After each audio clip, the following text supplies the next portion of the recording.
On this episode of What's Going On with Shipping, what went on with containers in 2025 and what's going on with containers in 2026. I'm your host, Sal Mercogliano. Welcome to today's episode. So we're going to leave Venezuela alone for a few minutes. There's been so much going on with sanctioned tankers out there. It's going a little bit nuts. But we're going to look at containers because, again, the heart of this channel is commercial shipping. If you're new to the channel, hey, take a moment, subscribe to the channel and hit the bell to be alerted about new videos as they come out. Now, you may remember back in October of last year, things were not looking good for container imports into the United States. Mike Schuller, good friend over at G-Captain, U.S. container imports set to fall below 2 million TEU as tariff effects intensify. Mike was citing a report from the National Retail Federation talking about the fact that it looked like we were going to see container imports drop massively. In September, they were projected to be at 2.12 million TEU, that's 20-foot equivalent units.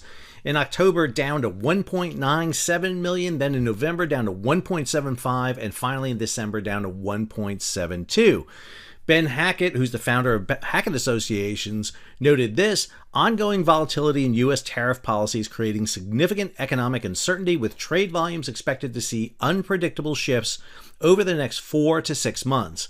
Many large companies preemptively imported goods to build up inventories, but as those stockpiles are depleted, the full inflationary impact of the tariffs will become apparent. Now, we were chasing after this issue with tariffs, port congestion, port empty, I mean, you name it. We do all last year. This is what we're looking at. But now we have the numbers in for 2025, and they're not as bad as people forecasted. So this is Descartes' Global Trade Intelligence. It actually tracks U.S. container import volumes.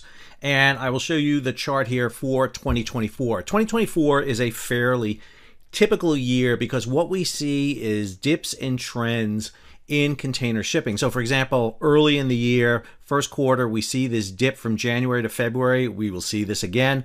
A lot of this has to do with Lunar New Year over in China, which we're going to talk about. So your first quarter tends to be a bit of a dip. A little bit of a climb here into the second quarter, and then the third quarter is really you see where it peaks and begins to level off closer you get to the new year. And that's fairly typical. Now, we've had some abnormal years, don't get me wrong, with COVID, but 2025 was another abnormal year. So we superimpose 2025 here in blue, and what you'll notice here is early in the year, Q1 to about half of Q2, much higher levels than in 2024. That had to do with what we called front loading. A lot of cargo was shipped over early so that the cargo could arrive in the United States before the tariffs came into effect. Now, this had an issue in that you can get that cargo here, but then you started incurring costs for warehousing and storage, so that cost began to accelerate. But the key thing was the cargo was here. Then what is normally a kind of a period of time where you have a higher level, Q2 was a bit down. You'll notice those low May to June numbers. And then all of a sudden a huge peak in July. And that had to do again with a tariff reduction that was going on in the negotiations. And then we roll here into September, and that's where that story was we were talking about. The forecast from the National Retail Federation was we were going to see numbers begin to drop down below 2 million into this area down here. And below 2 million in the last half of the year. The only time you saw that was in 2019 and 2022. 2019 was a bit of a recession year, so a little bit down that year. 2022, we were coming off the tail end of COVID at that time. However, the numbers we see here are nowhere near below those 2 million. In October of 2025, we hit 2.31 million, and then in November, 2.18 million, and then an uptick, something you almost never see happen. Very rarely we see these kind of upticks, but now all of a sudden we saw an uptick of 2.27 million TEUs. And what that means is 2025 compared to 2024 is roughly the same. Here's the full story from Descartes. I'll have the link in the show notes. December U.S. container imports post small month-over-month increase, closing 2025 just under 2024 totals. So just a couple of highlights here from the story. December 2025, U.S. container imports totaled 2,227,306 20-foot equivalent units, increasing 2% from November. Despite the small month-over-month increase, year-over-year imports declined and full-year totals ultimately finished 0.4% below 2024 levels, as the suspected early year front-loading gave way to slower growth, shifting sourcing patterns, in other words, cargoes coming from other places than China, but still a lot coming from China, and persistent policy uncertainty. Again, everybody trying to guess what is the Trump administration's tariff policy. China origin imports continue to weaken in December, while Southeast Asian countries gained share, partially offsetting the declines across the top countries of origin. Operational conditions improved across East and Gulf Coast ports, while West Coast transit times saw minimal overall change. At the same time, West Coast ports expanded their share of U.S. imports, while East and Gulf Coast volumes moved lower. A lot of that had to do with the fact that they were pushing cargo into the West Coast to hit those time windows before the tariffs hit. On the policy front, delayed tariff increases and scaled-back trade actions provided limited near-term relief but broader uncertainty, including U.S.-China trade tensions. Ongoing Red Sea disruptions and elevated geopolitical risk tied to developments in Venezuela continue to shape the global shipping environment entering 2026. All right, let's take a look at what we foresee happening in 2026. I'm going to give you a couple of sources and references to go look at because I think these are the ones that are hitting the mark here when it comes to predicting. And again, these are predictions. The way shipping has been going over the last 5 years, we've been tracking it. You know that come tomorrow, something can blow this out of the water in a minute. So this slide comes from DHL. This is a executive summary for their ocean freight report. They do this monthly. It's an excellent resource if you've never tapped into it. But I just want to show you the executive summary. I'll have, again, the link attached to the full report so that you can look at it. So one of the key things, reduced capacity growth matches demand. 2026 rates should hold in the same range. So they hit a couple of points here. We're going to talk about the four of them here. Number one, capacity. 4% growth year on year on the fleet growth, and that's expected for 2026. It's below the average of approximately a 6% annual growth. Now, a lot of that has to do with the fact that a lot of tonnage has been built prior to this. We're seeing a lot of excess capacity right now in the container fleet. Effective capacity remains reduced as port congestion reaches a 2-year high and Suez detour continues. We're going to come back to the Suez Canal because I think that's going to be the big issue coming into 2026. Order books are full as carriers aim to replace less efficient vessels and pursue market share. One of the things we're seeing is bigger ships being built than ever before. Yes, we have the big 24,000 TEU vessels that are designed to do that Asia to Europe run and basically move those big box numbers there. But the ships that are being built now in larger numbers than ever before are the Neo-Panamax. These are the ships that can go through the new lane of the Panama Canal. They're still big, almost 16,000 TEU. So that type of vessel has a lot of utility because you can use it on multiple different routes. In terms of demand, up 4% year to date, driven by volume surge on secondary trades out of Asia. I tend to focus a lot, obviously, on what happens in the United States, but in truth, while U.S. demand is not as high as it has been in the past, world demand is up, and we're going to cover that in a little bit more detail here. Sustained demand around the globe expected into Chinese New Year and onward into 2026.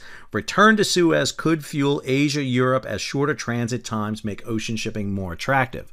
In terms of rates, up 40% off the low of the third quarter. Futures foresee 2026 rates to remain in the same range as the second half of 2025, excluding further geopolitical turmoil. I mean, come on, geopolitical turmoil in this world? I mean, what's the chances of that happening? I should go check Twitter right now. Q3 2025 low has marked a global bottom expected to hold into 2026, but this varies by trade, and carriers have been pushing for rate increases to accommodate demand ahead of Chinese New Year. So this year, Chinese New Year is mid-February to early March. And what happens in Chinese New Year is basically everything closes in China. I mean, factories shut down, everything shuts down Freight out of China stops. This happens every year. This is not new. It happens. It's just a question of when it happens. January, February, into March timeframe, it moves around. So when this happens, what we see is a little bit of an uptick in freight coming out in Q1, and then it drops a little bit so that when you look at those Q1 numbers like we did before, February seems to always drop. That is because we see those kind of 2-week period where not a lot tends to move. All right, last thing here is the Suez Canal. Route readoption nearing as carriers test waters and assess safety for seafarers, vessels, and cargo. Return to Suez Canal will cause, and this is key, multiple months of reshuffling, disruption, and congestion with stable Suez services in place not earlier than mid-2026 in best case scenario. All right. Open the Suez Canal. When we saw the Suez Canal, not closed, but the disruption and the rerouting take place, when Maersk and Hapag announced in mid-December 2023 they're going around Africa, this caused havoc across ports in Asia and Europe largely. Because now all of a sudden the schedules were off. If all of a sudden that fleet of vessels that's heading south for the Cape of Good Hope angle up and start heading into the Suez Canal, you're going to overload ports. And it's going to be at least 3 months of pandemonium. Plus, you're going to have excess capacity, excess ships. You're going to have to take ships offline. It's going to be a mess. A mess. I am telling you right now.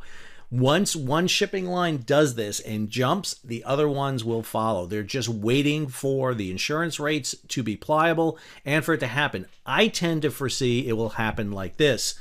Ships coming out of Asia are the very expensive ones. They're loaded to the gills with cargo. They will probably continue to route around the Cape of Good Hope. But on the return voyages, they'll route through the Suez, especially the larger ships. We may see smaller vessels, and we've been seeing this with CMA, CGM, kind of mid-sized vessels, 8 to 15,000 boxes going through. But the big ones, the ultra-large container vessels, will probably continue to route around. Plus, we've seen the development of new port terminals in Togo. I expect to see one eventually develop over on the southern, in South America. But we're also seeing the use of Algeciras in Spain. We obviously have Morocco with Tangier being used, and of course the European ports.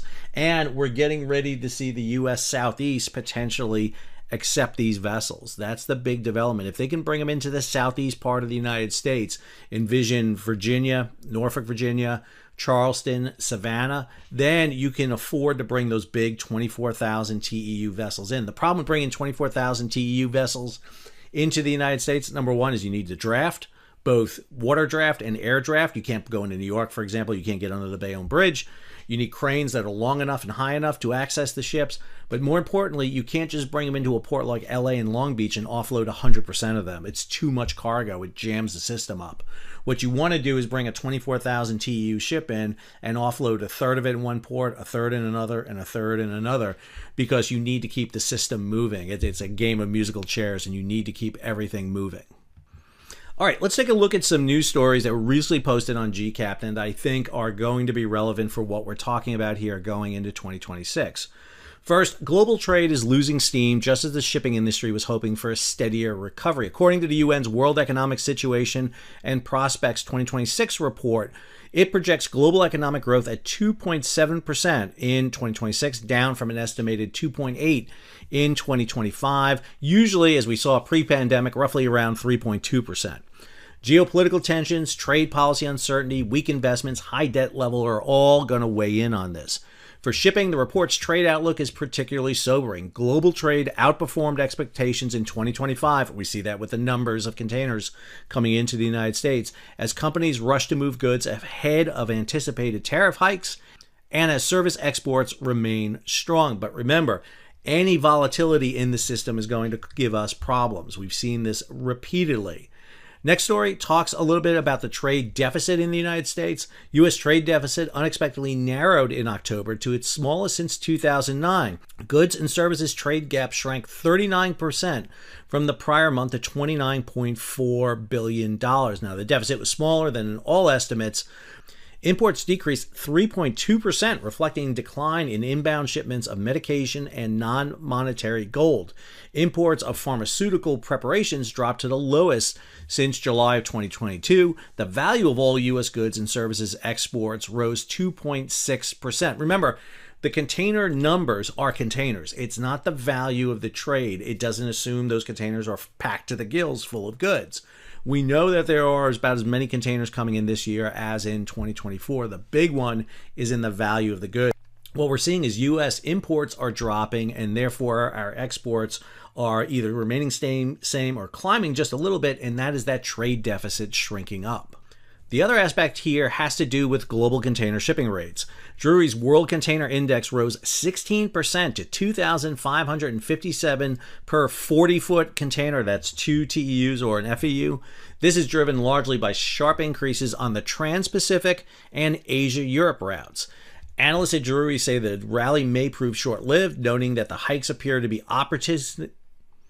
Analysts at Drewry say the rally may prove short-lived, noting that the hikes appear to be opportunistic moves by carriers despite short cargo demand. The biggest gains were seen on the China-North America route, where spot rates from Shanghai to LA jumped 26% to $31.32 per container, and Shanghai to New York 20%, $3,957. Asia-Europe lanes also recorded solid increases, with Shanghai Genoa up 13%, Shanghai Rotterdam rising 10%. So jumping here to the conclusion, as 2026 begins, the container market remains fragile or fragile if we're in still that Christmas mood. With broader U.S.-China trade measures looming, tariff decisions pending, and Red Sea security risks unresolved, carriers may find it difficult to sustain the latest rate push if demands fail to recover. So again, what we're seeing here is a lot of volatility. The rates going up is really interesting, because we're seeing a lot of surcharges being added, but more importantly, what a lot of people are trying to do is get cargo in here before the Lunar New Year comes in. All of this is playing havoc with shipping. Add on to this, more than 3 months have passed since the last Houthi attack. This goes back to the Suez. On commercial shipping, according to BIMCO, traffic is still running about 60% lower than pre-crisis levels. The Minerva Graph was the last vessel targeted by Houthi militants on September 29, 2025. 43 days later, the Iran-backed group announced a suspension of its maritime operations. But as the first week of 2026 comes to a close, the long-anticipated wave of ships returning to the critical waterway has yet to arrive. I got to be clear about this. It doesn't matter if the Houthis are attacking or not attacking. What matters is insurance. Again, it's all about insurance and shipping.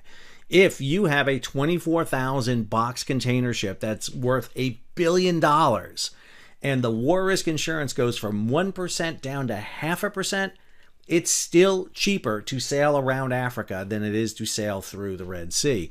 You've got to get that war risk insurance back down to a manageable level. Pre-Houthi attack, it was 0.02%. You've got to show that the risk is coming down. And the problem everybody has is that the Houthi attacks were in solidarity with what Hamas and the Israel conflict was. The issues going on the high seas right now with U.S. Seizure of tankers involves not just Venezuela, but Iran. And we know the Houthi are in line with Iran. So does that mean that the Houthi will start attacking ships connected to the U.S.? That's always a possibility. And as we've seen with the Houthi attacks, their ability to connect ships to nations is pretty weak.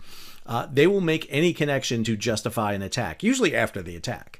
So I think everyone has hesitation about jumping back into the Red Sea, the Gulf of Aden, and our favorite piece of water on the entire planet, the Bab el-Mandeb. Cheers. All right, next story here. Container import volumes at major U.S. ports are expected to remain below year-ago levels through at least May, as slowing global trade growth, economic headwinds, and ongoing policy uncertainty weigh on demand. The National Retail Federation's Global Port Tracker projects January will deliver the first month-over-month increase in 6 months, with volumes rising to 2.11 million as retailers rush shipments ahead of February's Lunar New Year, shutdowns in Asia. Even so, the figure is still 5.3% lower than in January of 2025. NRF tends to be very conservative in their estimates, as you saw in the data where they projected the last 3 months of 2025 to be under 2 million TEUs, and yet we were over 2 million TEUs. I understand that. They are trying to forecast so that their retailers understand what to do, and that's what they do. I don't think it's going to be as bad as they're saying right now. I think the economic situation is such that I think we could foresee a better situation than that. However, go back to one of those first stories. If the geopolitics goes off the rail, and again, I mean, how many times has that happened since we started this channel? Like a lot. I think we could see a potential problem with that. All right. I hope you enjoyed today's episode on our container update. Obviously, we will do these periodically, give you updates as they go. We're also going to look at the other sectors, the bulker sector, the tanker sector. We'll even jump into cruise ships here because I do love talking about all things shipping. Two big announcements going on this past week in shipping I want to take note of. Number one, big friend of the show, Laura DiBello, was sworn in as the next Federal Maritime Commissioner. There were 2 vacant seats on the Federal Maritime Commission, and Laura took one of those seats. Laura was the first female Secretary of Commerce for the state of Florida. She actually invited me down to Florida to go give a talk one time, and we have been kind of chums ever since. Great background. She worked with Florida Pilot Association, has a background in commerce, obviously, and shipping. So it's going to be really interesting. The Federal Maritime Commission is on the precipice of doing some really interesting things. There's a case right now against Spain for preventing or allowing for Spain not allowing ships, U.S. ships, into port there. They are looking at investigations into choke points and flags of conveniences. The Federal Maritime Commission, since the Ocean Shipping and Reform Act of 2022, has become an empowered organization. They are doing a lot. Other announcement comes from the Department of Transportation. Rear Admiral Select Tony Corello and Dr. Jonathan Gados will lead the change in restoring the Academy's prominence and military readiness. Tony Corello has been named the new superintendent of the U.S. Merchant Marine Academy, and Dr. Gados has been named the provost. Both men bring decades of experience in public administration, military leadership, and education. Tony Corello has been the acting superintendent since Vice Admiral Joanne Noonan left her position as superintendent. The provost position has been gapped for a while, and I will be 100% open with you all. I've applied for that position on now multiple times. 3 times I did it. The second time I was being interviewed for the position when they pulled that position and they re-advertised it. So I have no bad feelings at all toward it. I was hoping to get it. For me, it would have been a great kind of culmination in my academic career. But on the flip side, I probably would have had to stop doing this because I would have been a government employee, and I'm sure the government would want me to shut up.